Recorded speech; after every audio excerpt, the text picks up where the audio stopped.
మూసీ పేరుతో ఢిల్లీకి మూటలు పంపేందుకు సీఎం రేవంత్ ప్రయత్నిస్తున్నారని ఆరోపించారు బీఆర్ఎస్ వర్కింగ్ ప్రెసిడెంట్ కేటీఆర్. అసలు మూసీ ప్రక్షాళన కోసం 1,50,000 కోట్లు ఎందుకని ప్రశ్నించారు. మూసీ మే లూటో ఢిల్లీ మే భాటో అన్నదే రేవంత్ విధానమని విమర్శించారు. కేసీఆర్ బీఆర్ఎస్ ను ఫినిష్ చేస్తానని రేవంత్ అంటున్నారని, గతంలో ఇలా అన్నవాళ్లు తెలంగాణలో లేకుండా పోయారన్నారు. రుణమాఫీ పేరుతో దేవుళ్లకు కూడా మోసం చేశారన్నారు కేటీఆర్. 1,50,000 కోట్లంట. దేనికయ్యా ఖర్చు ముఖ్యమంత్రి 1,50,000 కోట్లంటే ఒక్కడు సమాధానం చెప్పడు. బీఆర్ఎస్ గవర్నమెంట్ ఏం చేసింది, నువ్వేం చేస్తున్నావు, ఎందుకు 1,50,000 కోట్లతోని హైదరాబాద్ను ఆగం చేసే ప్రయత్నం చేస్తున్నావు అని అడిగితే ముఖ్యమంత్రి గారు ఉప ముఖ్యమంత్రి గారు నా మీద ఒంటికాలతో లేచినారు. ఏమని, నీకు ఎవడు చెప్పిండు 1,50,000 కోట్లని అంటారు. ఏప్రిల్లోనేమో రేవంత్ రెడ్డి 50,000 కోట్లతో మూసీ శుద్ధి అన్నాడు.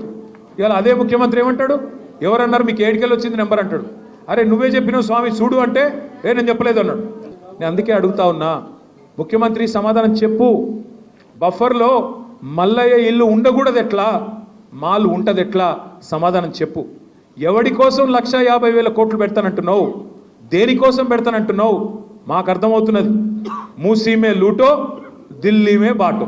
ఎందుకు, నీ బాసులు ఢిల్లీలో ఉన్నారు, వాళ్ళ కోపం వస్తే నీ తుమ్మితో ఊడిపోయే ముక్కు నీది, ఎప్పుడు ఊసిపోతుందో తెలియదు. రాహుల్ గాంధీకి మూటలు పంపకపోతే ఆయన ఊకోడు. మళ్ళీ పైన ఇంకా ప్రియాంక గాంధీ గారు ఉన్నారు, ఇంకా చాలామంది పెద్దలు ఉన్నారు, వాళ్ళకు మూటలు పంపాల్సిందే. ఓఆర్ఆర్ దాన్ని ఏం చేసినాం మనము, 30 సంవత్సరాల కోసం ఒక ప్రైవేట్ వాడికి అప్పచెప్పి 7,400 కోట్లు వాడిస్తే రాష్ట్ర ఖజానాకి మనం దాన్ని అభివృద్ధి సంక్షేమ కార్యక్రమాలకు వాడుకున్నాం. ఆ రోజు కూడా నా మీద ఆరోపణ చేసిండు రేవంత్ రెడ్డి, 1,00,000 కోట్లు రావాలి మనకి ఓఆర్ఆర్లో, వీళ్ళు అడ్డికి పావుషేర్ అమ్ముకున్నారన్నాడు.